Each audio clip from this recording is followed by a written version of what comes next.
DPR RI tidak habis pikir dengan pola pikir jaksa yang menyebut sebuah karya video pemerintahan dihargai Rp0 dalam kasus videografer Amsal Sitepu.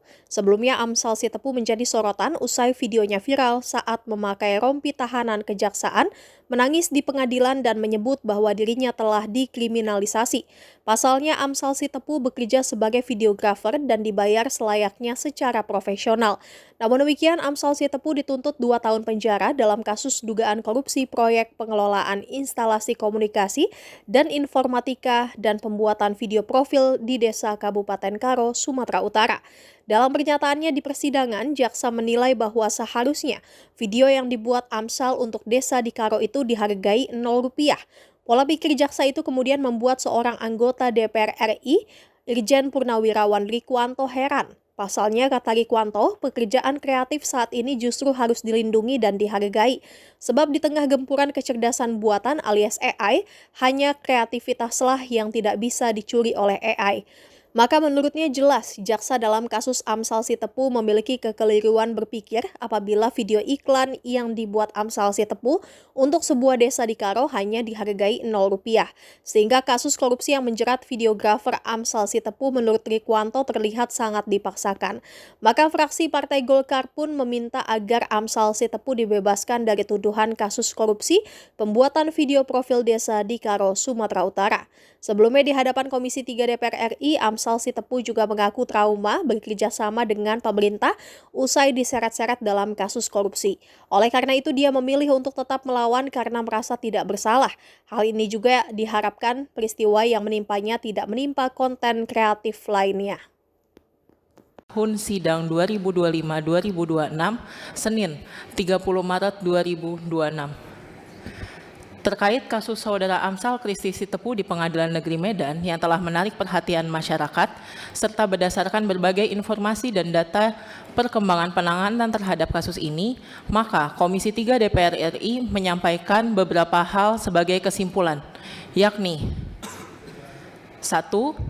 Komisi 3 DPR RI mengingatkan agar dalam kasus saudara Amsal Kristi Sitepu, para penegak hukum mengedepankan penegakan keadilan substantif daripada sekedar kepastian hukum formalistik, sebagaimana diatur dalam pasal 53 ayat 2 KUHP baru.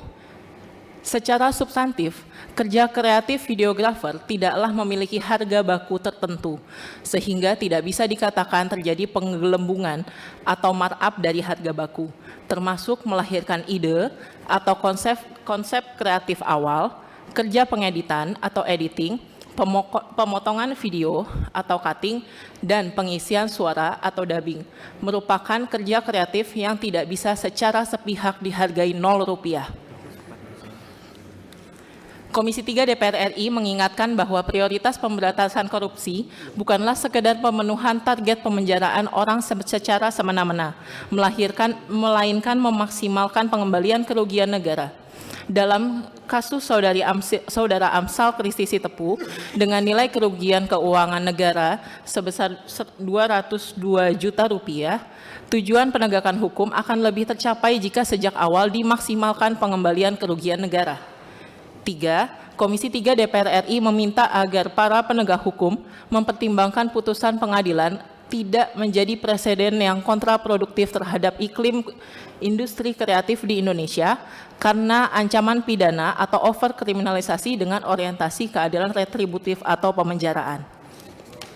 4. Komisi 3 DPR RI menyerukan agar Majelis Hakim dalam perkara saudara Amsal Kristi Sitepu untuk mempertimbangkan putusan bebas atau setidaknya ringan berdasarkan fakta persidangan serta menggali, memahami, dan mengikuti nilai-nilai hukum dan rasa keadilan yang hidup dalam masyarakat, termasuk bagi pekerja industri kreatif sebagaimana diatur dalam pasal 5 ayat 2 Undang-Undang Nomor 48 Tahun 2009 tentang Kekuasaan Kehakiman.